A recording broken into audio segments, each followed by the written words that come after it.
Okay, ganito ba nangyari sa account mo, idol, or nalock ba account mo? Well, idol, tara, fix natin yan in just 5 minutes lang. So let's go mga idol, let's start.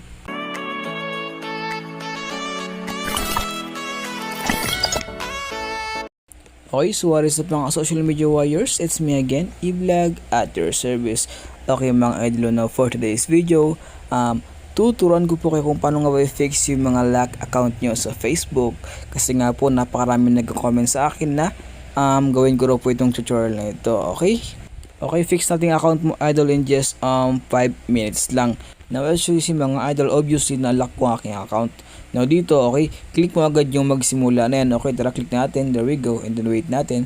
So pagkatapos na ito pong lalabas dyan. Okay, so ikaw ang sabi niya dito is paano i-unlock ang inyong account. Unang-unang step daw mga idol is kailangan po natin kumpirmahin na account mo ay ito. Okay, kumbaga kumpirmahin muna na account mo is yung iyo talaga. Okay, para makasigurado ang Facebook na yung i-recover mong account is sa'yo talaga mismo. Okay, kasi nga po minsan yan po ang ginagawa ng mga hacker kapag na-disable yung account ng ibang tao. Sila po ang nagre-recover kasi minsan nagpapanggap na sila yung may-ari ng account. That's why ang Facebook ngayon is napaka-secure na. That's why kailangan kumpirmahin na ikaw talaga ito. Okay, no, tara, click natin yung susunod na yan. Okay, so wait lang natin mga idol. There we go. So, okay, ito pong lalabas dyan, okay, as you can see. Okay, please wait lang. Now, first step dito is, idol, sabi dito is, makatanggap ng code sa pamamagitan ng email. As you can see mga idol is, nakatagalog po ang language ko.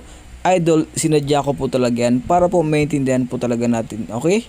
Especially po sa mga hirap po makaintindi ng English. So, ito po, tinagalog ko na po para sa inyo. So, tara, click natin susunod na yan. Okay, so ito, wait lang, okay?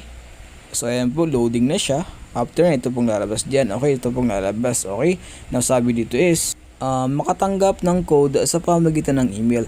Kumbaga idol, yung email mo po na dati na ginagamit mo sa Facebook or Gmail mo po na ginamit mo sa Facebook, kailangan po alam mo po yun. Kumbaga dapat di mo po winala yun. Okay, kasi nga po importante yan dito.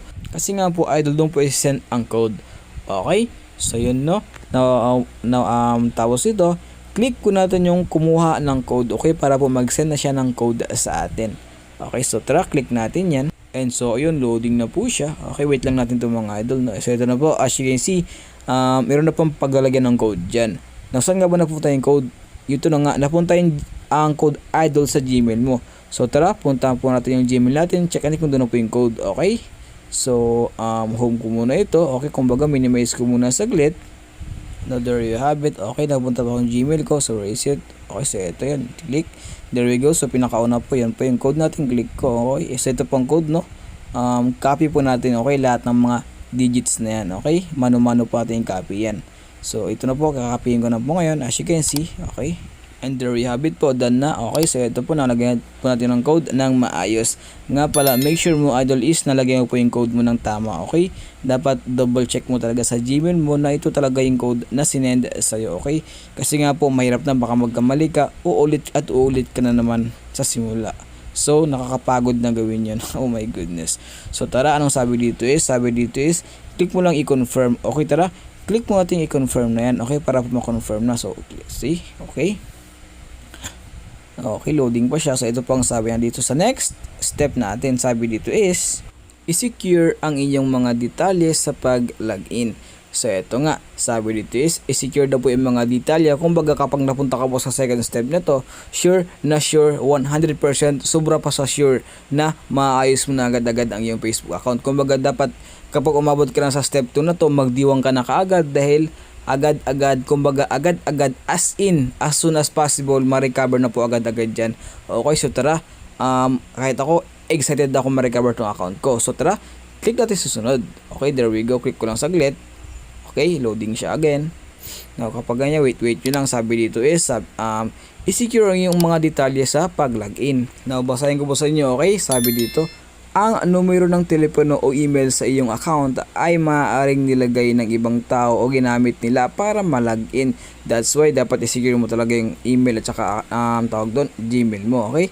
Sabi pa dito is dahil ito ang numero ng telepono o email sa account mo, hindi mo maaalis ito rito. So yun, kumbaga doon na po yung email na, phone at email mo sa iyong account or Facebook account permanently. Okay? Hindi na siya mawawala doon. No, sa pinakauli naman, sabi lang dyan is baguhin mo rin yung email account mo. Pero pwede naman kita yung baguhin. Okay, sa akin hindi ko na babaguhin yan. Tara, click ko na po yung susunod na yan. Agad mga idol para mapabilis na tayo. So yun, please wait, loading again mga idol, no?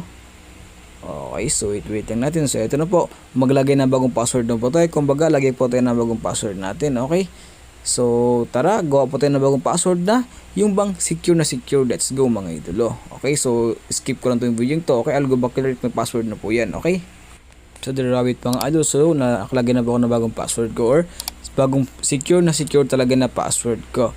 Now dito pagkatapos yan, sabi dito is hindi na ligtas ang luma mong password at hindi mo na magagamit ito. Okay, sabi niya dito. O may mga step po siya na dapat sundin sa kapag binago ang password ng iyong Facebook. Unang step po dito is pumili ng isang bagay na kailang hindi mo pa nagagamit. Kumbaga, password na hindi mo pa nagagamit sa buong buhay mo. Okay, sabi pa dito is sa next, iwasan ang mga password na ginagamit mo para sa iba pang mga site. Kumbaga, ibang password na ginagamit mo para sa iyong kunwari sa yung TikTok, ibahin mo po yung pagparehas. Kunwari sa yung Instagram, ipag-iba nyo rin po. Okay, huwag pong gagamitin yung kung anong ginamit yung password sa Instagram, sa TikTok.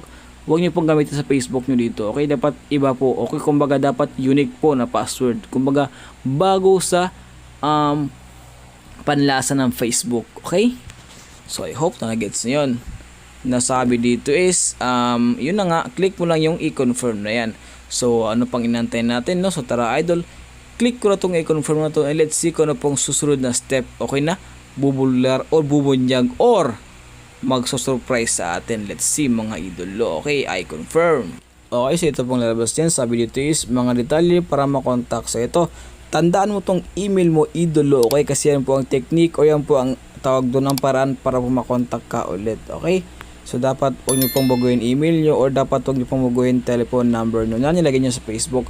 Okay, so tara, click ko pa yung susunod. Okay, there we go. So ito pong lumabas. Sabi dito is, kumbaga kapag ganitong lumabas idol, agad-agad successful na po ang account mo. Kumbaga mababalik ko na pa yun sa dati. Now bakit? Sabi dito is, na-secure mo na ang iyong mga detalye sa pag-login at magamit ulit ang Facebook. Okay, magagamit ulit ang Facebook. So hindi ba? Sabi dito is, magagamit na ulit ang Facebook. Now dito, meron lang siyang kunting mga information pero yan, kahit wag mo na po yan pansinin mga idol, ang i-click mo lang po, okay? Ang i-click mo lang ito pong sa baba niya which is, ito pong bumalik sa Facebook. Now kapag click mo yan, agad-agad, babalik ka na sa dati mong Facebook or maayos mo lang yung Facebook. Okay, click natin. Okay, oops, yun lang daw lang internet, home na natin to. Doon po tayo maglagin mismo sa Facebook, okay? Or sa Facebook Lite mga idol, okay? Lagin ko po account ko, no? So, click ko itong lagin sa other account. Okay, so wait lang idol, no? Lagin ko po sa account ko. I'll go back later if na-fill up ko na po ito ng kompleto. So, see yun. Okay na po. So, login ko na.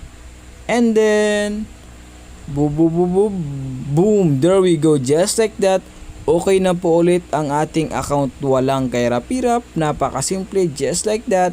Recovered na po ang ating account ulit. Mga idolo. As you can see, nakakapag-scroll na ako ng maayos. Nakita ko na yung mga features. Okay. Kasi nga nakaraan, pag open ko yan is agad-agad nakita ko na lock. Ngayon, unlock mo talaga literal mga idolo. So di ba napakalupit sa profile ko. As you can see, boom, just like that, back to normal mga idol. Napakalupit. Basta mga idol, lagi yung tatandaan, okay?